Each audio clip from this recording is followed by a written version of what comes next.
2 മണിക്കൂർ നീണ്ട ടെൻഷനൊക്കെ ചെറിയ ആശ്വാസമായിരിക്കുന്നു മന്ത്രി ഒ ജെ ജനീഷും അതുപോലെ തന്നെ ടി.എം. പ്രതാപനും.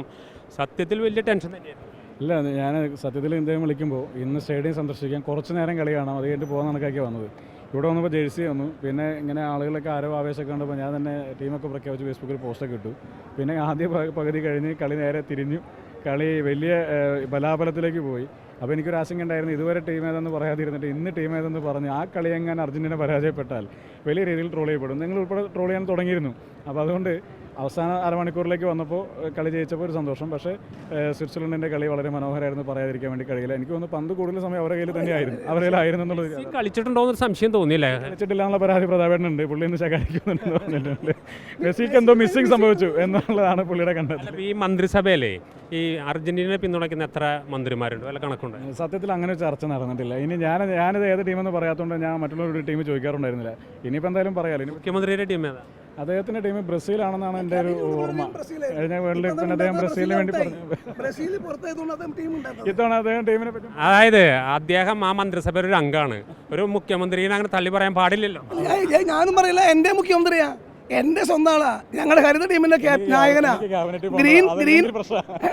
ഞങ്ങളുടെ ഗ്രീൻ ടീമിന്റെ നായകൻ കൂടിയാണ് മുഖ്യമന്ത്രി. മുഖ്യമന്ത്രി തോൽക്കാൻ പാടില്ല, തള്ളി പറയില്ല. പക്ഷെ മുഖ്യമന്ത്രി ടീം ബ്രസീൽ തോറ്റുപോയി. കൂടോത്രം ചെയ്തിട്ടാണ് ഇത്തവണ. അല്ല, ഒരു ലാറ്റിൻ അമേരിക്ക ചാവി ഫുട്ബോളിൽ ഇത്തവണ ഉണ്ടായിരുന്നു. കാരണം ലാറ്റിൻ അമേരിക്കൻ ടീമുകളൊക്കെ പ്രധാനപ്പെട്ട ടീമുകളെല്ലാം പുറത്തുപോയി. അപ്പോൾ ഇന്ന് അർജന്റീനയും കൂടി പുറത്തു പോയിട്ടുണ്ടെങ്കിൽ ഒരു പക്ഷേ ആ ടീമുകളെല്ലാം പുറത്തു പോകുന്ന സാധ്യത. സത്യത്തിൽ ഈ ഭാഗ്യം പോക്കറ്റിലോട്ട് കൊണ്ട് നടക്കുന്ന ആളുകളാണ് അർജന്റീനക്കാർ. ഒരു സംശയമുണ്ട്, കഴിഞ്ഞ 3 കളികളും അവസാനം വരെ ടെൻഷൻ, അവസാനം ജയിക്കുക, ഇതൊരു ഭാഗ്യ കളിയായി മാറുന്നുണ്ടോ? ഫുട്ബോളിൽ ഭാഗ്യം എന്ന് പറഞ്ഞാൽ അർത്ഥമില്ല. അവസാന നിമിഷം കളി മാറും. 90ാമത്തെ മിനിറ്റിൽ ഒരു ഗോൾ വീണാൽ കളിയുടെ ഗതി തന്നെ മാറും. അപ്പോൾ 89 മിനിറ്റ് കളിച്ച ടീം ഒരുപക്ഷെ പരാജയപ്പെടും. അപ്പോൾ അത് ഭാഗ്യത്തിൻ്റെതല്ല, അത് ഫുട്ബോളിൻ്റെ ഒരു അനിശ്ചയാവസ്ഥയാണ്, ഒരു അൺപ്രഡിക്റ്റബിലിറ്റി ഉണ്ട് ഫുട്ബോളിനെ സംബന്ധിച്ച്. അതാണ് അതിൻ്റെ ഏറ്റവും വലിയ മനോഹരമായ കാഴ്ച. ഇത്തവണത്തെ രാഷ്ട്രീയ ഫുട്ബോളിൽ നേരിയ ഇതുപോലെ തന്നെ അവസാന നിമിഷത്തിലൊരു പരാജയം. അവസാന നിമിഷം പരാജയം ഞങ്ങൾ ജയിക്കുകയല്ലേ ചെയ്തത് അർജന്റീന. അതല്ല പറഞ്ഞ രാഷ്ട്രീയ കളി കാര്യം. രാഷ്ട്രീയത്തിൽ സ്വാഭാവികമായിട്ടും പിന്നെ വിജയവും പരാജയവും ഒക്കെ ഉണ്ടാവും, സ്വാഭാവികം തന്നെയാണ്. പക്ഷേ അടുത്തവണ ജയിച്ചു അല്ല, അത് ഉറപ്പ്, 100% ഉറപ്പ്. ആ ഓരോ പരാജയവും നമുക്ക് കൂടുതൽ വിജയത്തിന് വേണ്ടി ഊർജ്ജം കിട്ടും. എനിക്കൊക്കെ കിട്ടിക്കുന്നത് 126ൻ്റെ ഊർജ്ജം ചെറുതല്ല. ആ 126 ആ 126ൻ്റെ ഊർജ്ജവുമായാണ് സ്പോർട്സിലായാലും പൊളിറ്റിക്സിലായാലും നമ്മളൊക്കെ നിൽക്കുന്നത്. എന്തായാലും നിങ്ങൾ അർജന്റീന ഇത്തവണ കഴിഞ്ഞ തവണത്തെ ഖത്തർ ആവർത്തിക്കുകയാണ്. ഖത്തർ ആവർത്തിക്കട്ടെ, ഫ്രാൻസും അർജന്റീനയും തമ്മിലൊരു ഫൈനൽ സംഭവിക്കട്ടെ. അതുണ്ടാകുന്നതാണ് കേരളത്തിലെ ഫുട്ബോൾ ആരാധകർക്ക് ഏറ്റവും സന്തോഷകരമായ കാര്യം ഒരു വർഷം ഉണ്ടാകുന്നത്. വളരെ അതാണ് അതിൻ്റെ വളരെ മനോഹരമായ കളി നടക്കട്ടെ, വലിയ മത്സരം നടക്കട്ടെ.